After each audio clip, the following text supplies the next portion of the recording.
Hiya, this is Toy Lei for Educator.com. We are learning about jQuery and Ajax and all the wonders that it has to offer. Now, if you've gone through the entire lesson set, you've just kind of seen me kind of give examples on how to use these commands, and you're like, well, but that's not really what I see online. It's right, because you got to pull it all together. The real world. This lesson is all about the real world. How you pull all these commands, all these different things that you've been learning for the past few lessons, and put it together in something that's usable, that you could get paid for as a developer. This example I'm about to show you, the interactive text box, I get paid to do it so many times. It's great, and it's so simple, especially after the first time. So let's dig right into it. What do I mean by an interactive text box? It means that, well, I'll show you. Let's do this. Let's go to Google. When we go to Google, when I type something in, hello, look at that. This is the interactive text box right here. Okay? It already fills in some stuff for you based upon what you're typing. So that this way you can just kind of insta-quick and not have to type the whole thing in and see what you're doing. Okay? That's an interactive text box. You'd be surprised how easy that is to do with jQuery. So let's try it. All right? Let's do it. All right? Now, I've set this up. I've already preset this stuff up here because we've already done this. The text box that has the, I obviously took this jQuery out. We're going to have to write that over again. But the text box that has the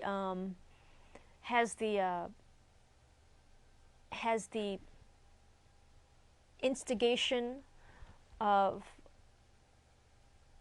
telling you what it wants without using up extra real estate. Now, in my eyes, as I look at it again, I don't like how dark that is. It still looks like, it doesn't look like it's a fake text in there. Now, if you don't remember this, I actually would suggest that you go back and take a look at this example of what we did here, because it's all built upon, this lesson is all built upon understanding that lesson. I don't recall what lesson number it was, but take a look for it. So because I don't like the way that looks right now, it's because it's not in there. Oh, it's up here. Let's pop that in here. And let's make it bigger even. And let's get this a lighter gray. Gray is, I think it's 77777. I think that's what gray defaults to. Let's make it lighter. Let's make it 9. I think I would like that better, and I also liked it bigger fonts. Yes, make it lighter. Actually, let's make it even more lighter, because that's not light enough for me. There we go. That looks like it's fake text. I want you to type something in there. Now, again, doing real-world Ajax is not just about hitting the server, getting some data back, and putting it in. You need to do stuff like this CSS stuff to give cues to your user what you want to, what you're expecting from them in order to start to instigate the call, and when you come back, how that you want to react to that call, that new data that's been served up. So let's start off with just getting this to work better, because right now it's not working as fake text. So let's get the fake text to work by setting up the JavaScript for that. Let's get rid of this because this is useless anymore. We've overwritten this. We've overwritten this with this CSS. We're going to need the CSS because, again, it's part of this whole real-world example. I typically tend to do a lot of CSS when I'm doing jQuery Ajax calls. So it's if you don't know your CSS, please go back. Again, this is making assumptions that you know PHP, that you know some MySQL, that you know CSS. You got to go back and take a look at it. If you don't know it, come back and take a look at it, because part of the real world is showing this data that you're pulling not just instantly, but also friendly, user-friendly like. So let's make this fake text work like fake text. And how we do that is, let's see, that box is called user1. And so what we're going to say is user1, when I click in it, let's get rid of the pen, so I'll try to minimize on the typos. When I click in it, I want the text to disappear, the fake text to disappear. So let's say this dot val, set it to nothing. And we also want this dot CSS, we want the color of it to change to black, so it's not that, you know, that gray that makes it look fakey, right? All right, let's see what this does. Why am I getting an error here? This looks right. This all looks right. Maybe it's just residual. No, it's really giving me a problem. Oh, duh. I think I need a function in here, don't I? That's what makes it work. Okay, yes, all the little green squiggly bars are gone. All right, so let's try this. Make sure that this fake text kind of pops out. Okay, now we're doing good.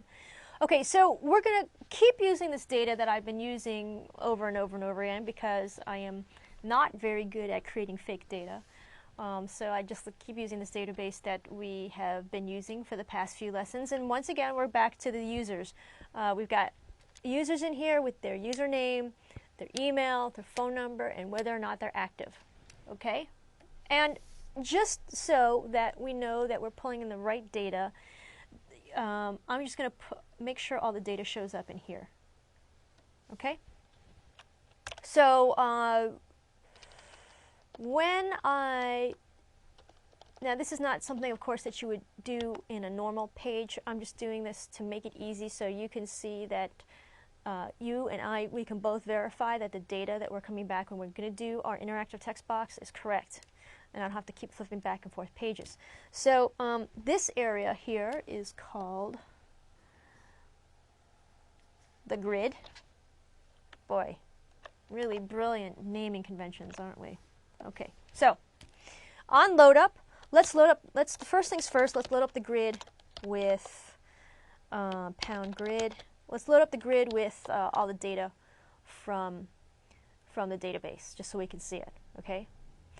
And actually, we don't even need to do that. We do an AJAX call. AJAX.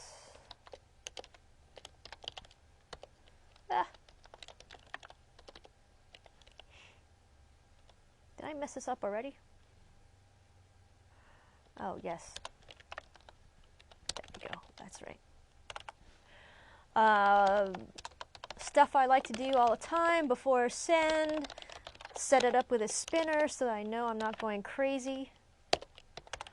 Before send, set up the pound grid with the HTML spinner. Now, after send, I gotta give it a type of post. Because again, I prefer posts as opposed to gets. If you don't know why, you can check out the previous lesson. Now I'm typing away a mile a minute at this because I've actually already built this in the previous lesson. So if you haven't seen it, go check out the previous lesson. I don't think it was a previous lesson. I think it was 2 lessons ago where we talked about AJAX. So we want to hit up the URL. This URL, once again, we've already made it, and it's called AJAX Get Users.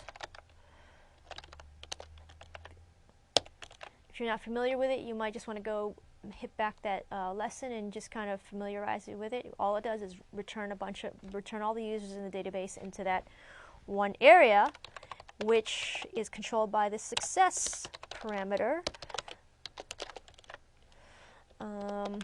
and which says that on success, go ahead and fill my GRID with the results. And I have to put results in here so that it knows to send it back to me. Okay, so let's try this. So I know I'm not going crazy. All right, so on the page load, it does exactly what I'm asking it to do. It's sending me all these, everything back in the database, back to me. And if you've noticed, just like I haven't changed the code for get users, everything is in alphabetical order by user. This way it's easy for us to look up and see what's going on. Okay, why don't we, because it's all a little too verklempt in here, let me just set the spacing so that it's a little bit more user-friendly spacing-wise. Let's get rid of that.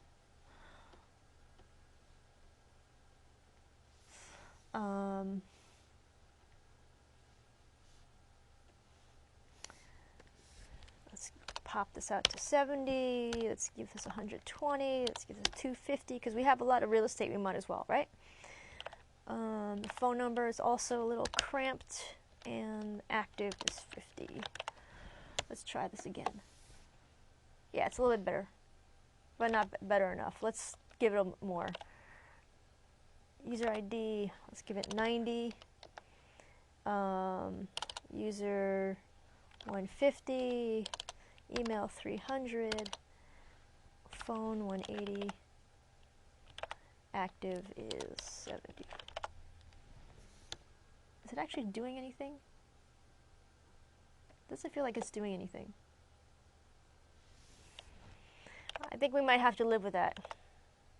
Just in terms of time with the lesson, because that's not really important. I just have this here as a reference so that we know that whatever we're getting back is legit. Okay, so let's start with this text box. So when we go to Google, what do we see? We basically see down here an area with the names or the search words. So I've already created, oops, that's the wrong one.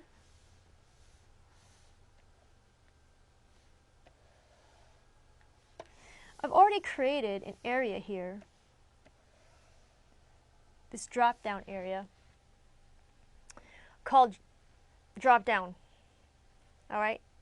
Right now, because nothing's happening, it's empty. And so you don't really see the div there. Okay? So let's start filling that div area. Once I start typing, let's start filling that div area with information. Now, how do you do this? All right, so let's think about this logically. Once I start typing, each time I start typing a letter, we got to make a call to the database and grab data from the database that is relevant. Okay? So if you recall from the previous lesson, by the way, let's see what that text box name is. It's called user 1. User 1, yeah, that's correct. So from our previous lesson, we know that there's an event method out there called key up. So when I type something in, the key goes up, I know it's ready for functioning. Okay, so when the key goes up, let's do something. And in this case, right now, let's just say, so we don't drive ourselves crazy with bugs and stuff, let's just try it out and say, let's do an alert. First we got to get it. So we got to get, we say var input is equal to the whatever's in the value of whatever's in that text box currently. Okay? And for now, just let's make it simple. Let's just make sure that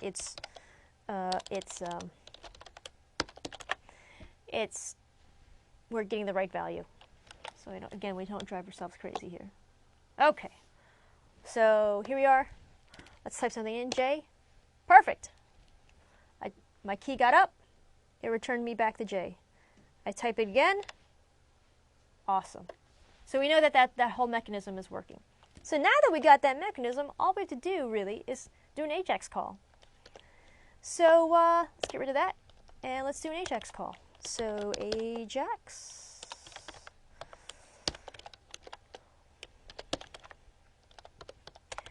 And just to save some typing, let's copy and paste this and just fill in parameters. We don't want it to go to grid. We want it to go to, let's create another area over here. I think I already did create another area over there. Let me just check. Oh, I've created an answer area. Perfect. On the right side. So we want to fill the right side, the answer answer D, with this AJAX call. So, but first we want to, before we send it, we're going to set it up with a spinner. We're going to post that, and now we actually have real input, and it's going to be the user name, and we're going to put in input, which matches this. All right, and instead of get users, we're going to just we're going to do a search users. We're going to search the users for this input that we have here. Okay. And after we search it, we're going to pop it back into we're going to pop it into this answer D area.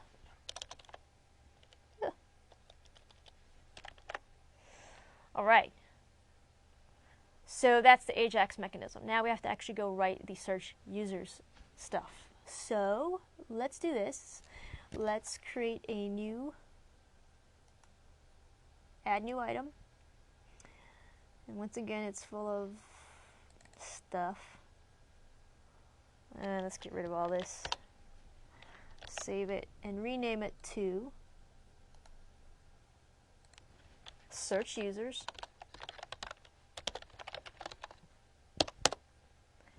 Now, because I am one of the most laziest people on the earth, I like to just cut and paste.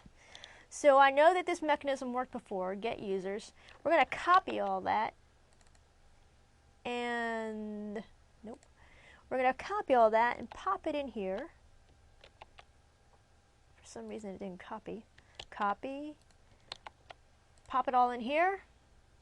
And let's close and reload this because it's not picking up all the nice little PHP colors.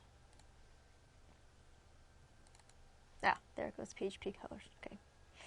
And just tweak it out because all these mechanisms are same here. Previously, search users. Okay. Search users from the DB. We need a config so that we can log into the database. We need the database class so we can actually instantiate a database class to actually use database. If we instantiate it, that's good. And here's the SQL, which is totally not what we need. So let's just get rid of this.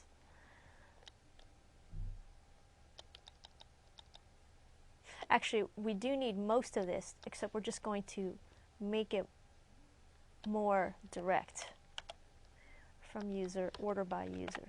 Okay, that's actually correct. We're just going to make it more refined. What we do need to do is we need to get this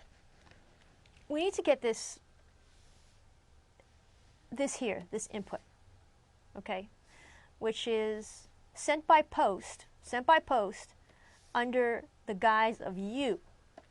So here's what we do. We say U is equal to $U is equal to post, because we know we're getting it by post, of U. that's how it's being sent over. Now we input this, we can use this to refine the search that we're trying to get, where user is equal, not equal to. Because if I'm looking for Mark and I type in M, we want Mark to show up. If we make it equal to, it will only look for names that are equal to M, not the full expansion of Mark. This is just simple SQL. So again, I'm hoping that you know that already. So where user like user. Okay? And that means that basically just find this, anything that has whatever's in you show up. So Mark would show up, Maria would show up, Matthew would show up, any name with the letter M would show up if I typed M in, and then it would slowly refine itself. Okay, this is all from previous, this table stuff. We don't need this. What we do need is this here. We'll fetch the row, get rid of that. What we do need is, once it comes back, what are we going to do with the data? We are going to now set up a div, and we're just going to say, oh, kick me back the name. Kick me back the name. User. You got to echo it. That would help.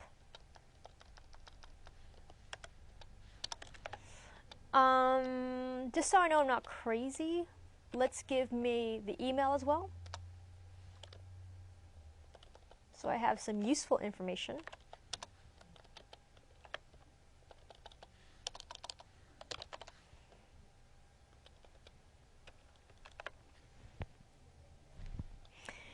And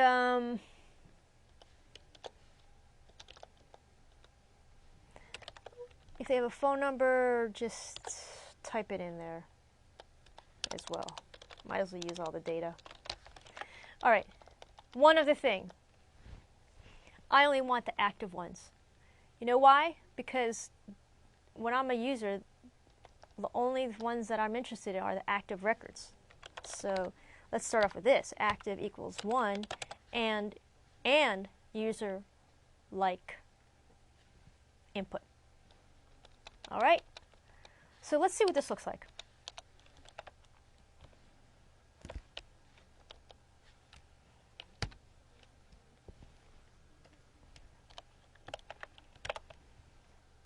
Let's reload this. Okay, so let's type the M. All right. Here's the problem. Well, this is all right because the answers coming back are correct, but I want it in my interactive drop down, not in the answers yet. I'm getting way ahead of myself. So let's do this.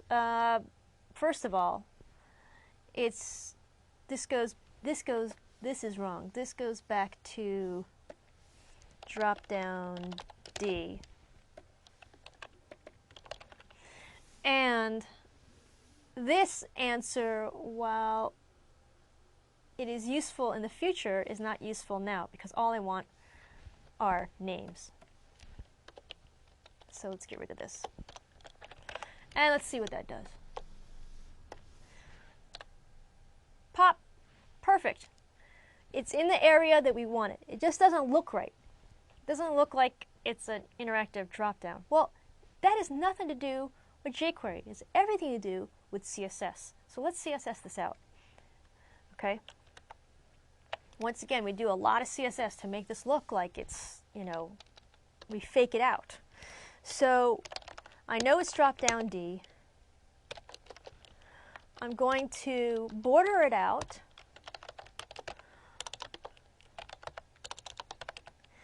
Solid. Type. Solid, 1 pix, gray. And to differentiate it from the rest of the area, Why is it not staying there?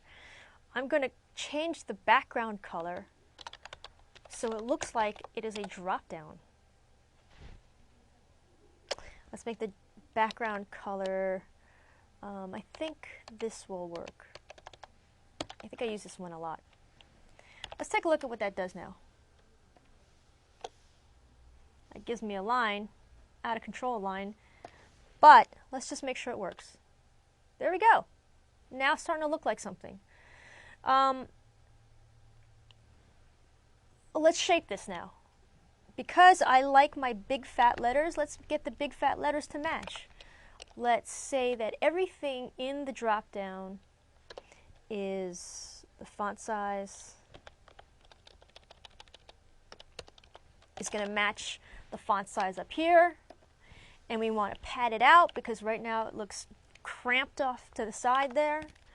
So let's give it a font size of 18. And let's give it some padding, 3 pixels, so it pads it all. Looks like it's real. Let's try that. And much better. It's starting to look good now, and it's got all this extra space on the end. So let's give it a width so that it matches, so that drop down area looks like it's actually matching the box, so they look like they're one unit.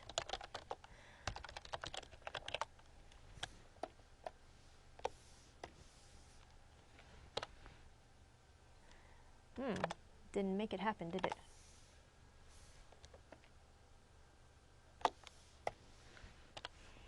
Why is that? Let's inspect the element with Firebug and see what this drop down is saying. For some reason, because in one of my other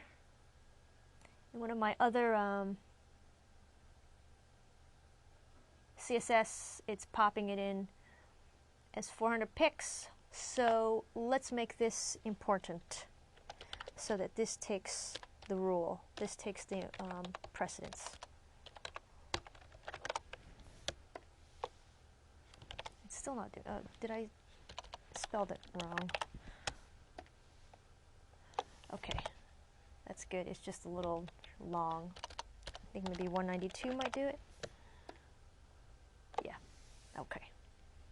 So now, when I type it, it's starting to look like something. It's starting to look like it's part of the same unit, right? It really looks like a real drop down. Typically now you would click on it and it would do something. So now, you know what? I'm going to give it a little more padding just because it looks a little verklempt in there.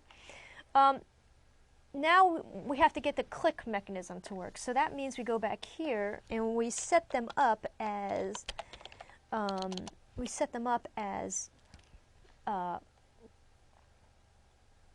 links. Let's start like this first.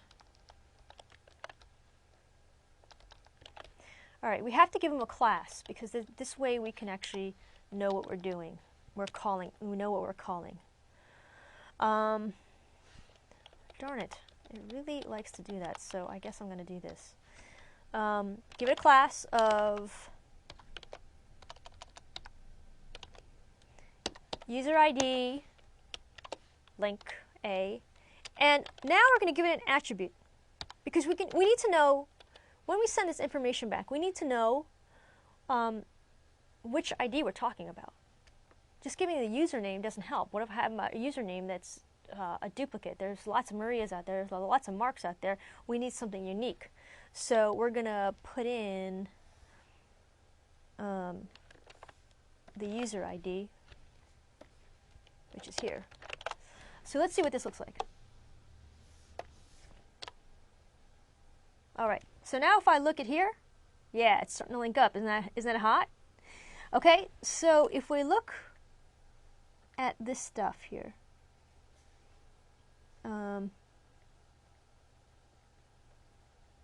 these are all our answers. You'll see what we just built in here is working. We give a class of user ID A. It's got its unique attribute of 13 and this one is 14. In fact, you know what? Answer is wrong. It should be this. ATTR is actually the mechanism by which we're going to connect it to. Okay? So now we can go back. Now that we can pick something and we know what it is, and we can reference it back to the database to do yet another AJAX call to kick us back a real answer, we can now write more stuff. So what we're going to say is, now when I click on one of my answers one of the links to my answers that I get back, I'm going to do another AJAX call, and I'm going to kick it back in the answer area. So let's copy this. Okay, let's copy this and put it here. Now we can actually use the results area, the answer area, answer D, pop in a spinner there. Actually, I'm going to take this spinner out because it kind of looks ugly in my drop-down. And we're going to give it an ID. Now we don't need the input anymore. We have the unique ID from the attribute. UID. We got to get that UID from here. So var UID is equal to this dot attribute UID. All right, that should pick up that 13 and the 14 that we saw earlier. And now we're going to do get user. Not get users, which is all the users. Now we know which particular user that your client has picked. And then we're going to pop the answer into this place instead of the drop down. All right? So now we have to build one more AJAX PHP script. And so we're back here. We're going to add a new item. Because this is so weird the way Visual Studio is set up. Let's call this, let's get rid of this, then call this, what do we call it? We call it get user, not users.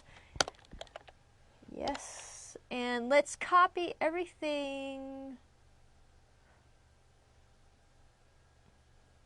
Let's go back and get, I think the stuff from the other one is more relevant, so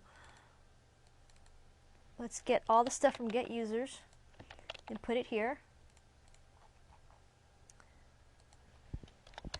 And keep what we need, get rid of what we don't. All right, so once again, done this. Let's see, user ID is equal to, we did a post on the AJAX call, and we named it ID. Let me just check here. Yes, we call that ID. So that would be right. Now we select the user. We select all the information from user where user ID is equal to. Now, since we're being very specific, we can do user ID is equal to blah. And in fact, we don't even need this to be returned anymore because we already know what it is. And we actually don't even need the order by user. Just need that. And we're going to return, not the table, because it's only going to be one record. We're going to return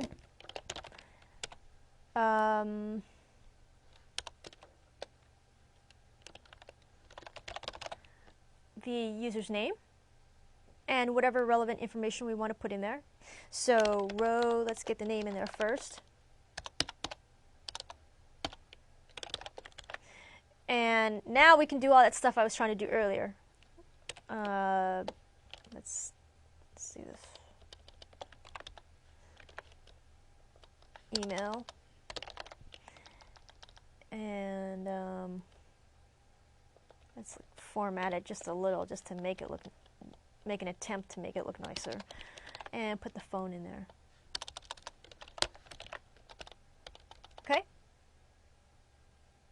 So let's try it.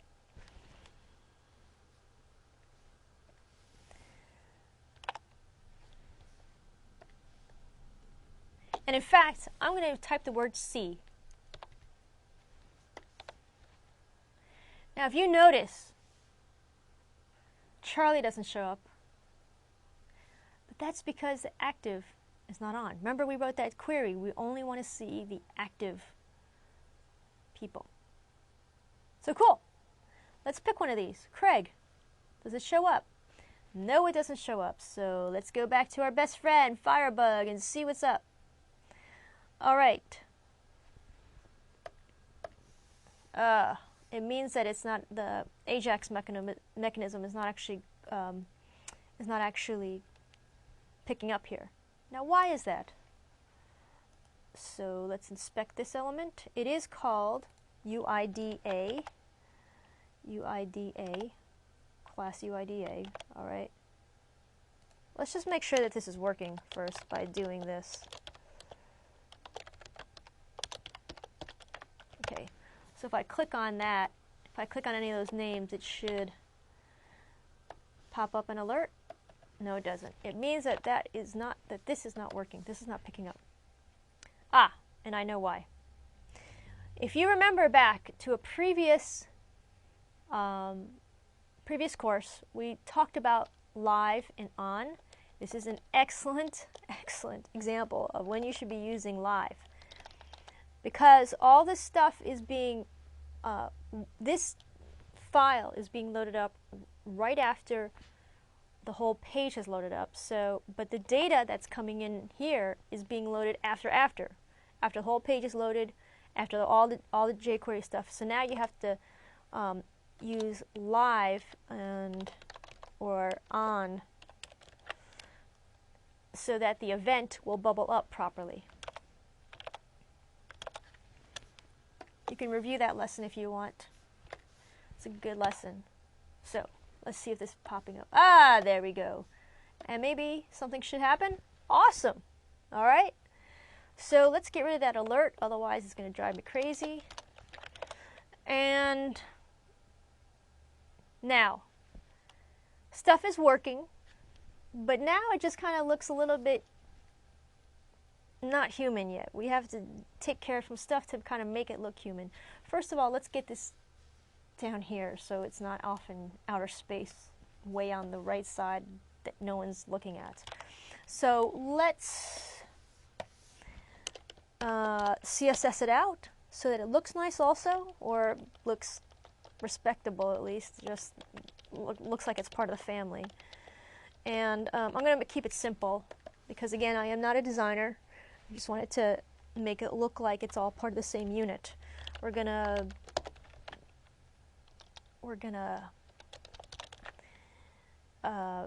already floating right, but let's give it a margin also of 20 pixels and give it a font size. Well, we can keep that there. All right, so it's basically going to be a box. Let's try this.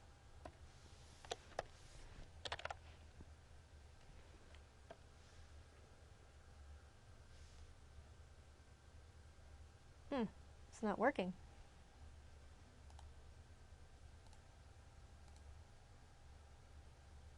It could be just the call. It was working before, so it could be simply just a an issue with the internet. Oh, there it goes. Yeah, it was an issue with the internet not being able to connect to the database. But here we are. It looks like that. Ouch. It looks like that the that 20 margin that we gave it wasn't enough. So let's give it 80. And let's make sure it bounces off the right hand side a little bit more so it just doesn't look like it's, again, still in outer space. And there we go. Awesome. Let's do a little more because it just still looks like it's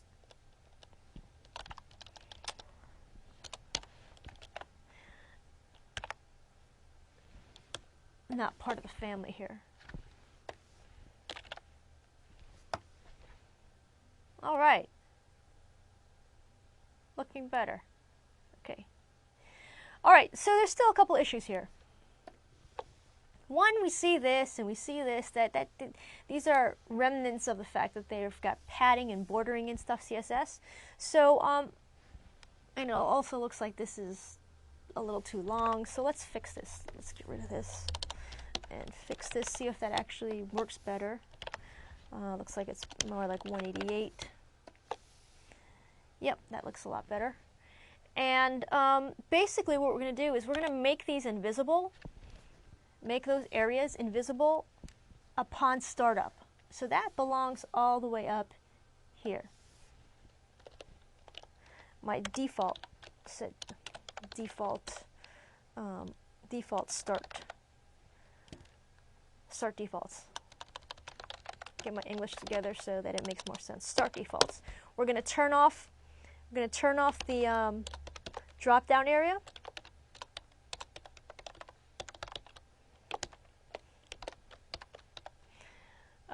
We're going to hide it.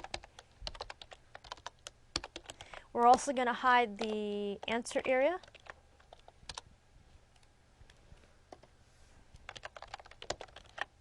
Let's try that. All right. Looks like we're back to the beginning, but we know we're being tricky. We got something else going on. But my box is not showing up. Why is that? It's because it's working. It's doing what it's supposed to do. If I check Firebug and I check this console, you see it's doing what it's supposed to do, but we can't see it because we hid it. Which means that when we do here, this key up stuff, once we start actually putting input in there, we actually want to turn it back on. Okay, so let's turn it back on. So J drop down D dot show. Let's try that. Shows back up. Pretty hot. Pretty awesome. Okay, so let's pick one. All right, what's going on here? Well, I'll tell you, same problem as before. It's doing its thing, but because we hid it, we have to now show it back up. So let's show it back up here. Once we click on the link, the name link that we want, let's show up the answer area so that it's not, looking retarded.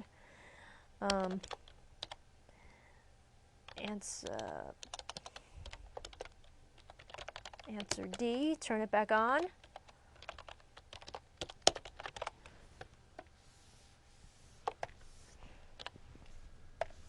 There it goes. Pops right back up. Awesome. Last part of this is, well, okay, I still see all this stuff. I've already picked my thing. I'm way beyond, I already picked my name. I'm way beyond all these names that are now useless information, like clutter. So once we've selected our answer, let's hide again the drop down area.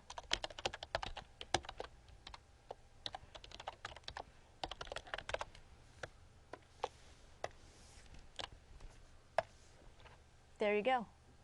Starts doing its thing.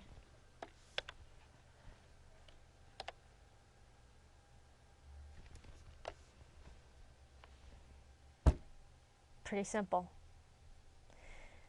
That is a real world example of how you use all these things that we've been learning about jQuery into a unit, into a functional unit, how you use CSS to help you kind of trick you into giving some visual cues to users.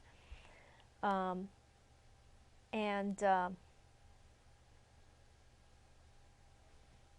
you can do it. Go out there and make some money, right? All right. Come up. You can certainly do this with anything that you see that's already working out there, and you can make your own stuff and just really start exploiting the nature of jQuery and CSS to kind of trick out your stuff. All right, I'm Toy. We're talking about jQuery and Ajax. You're watching educator.com. We're almost through this course. One last more to go. We're doing good. Have a great day.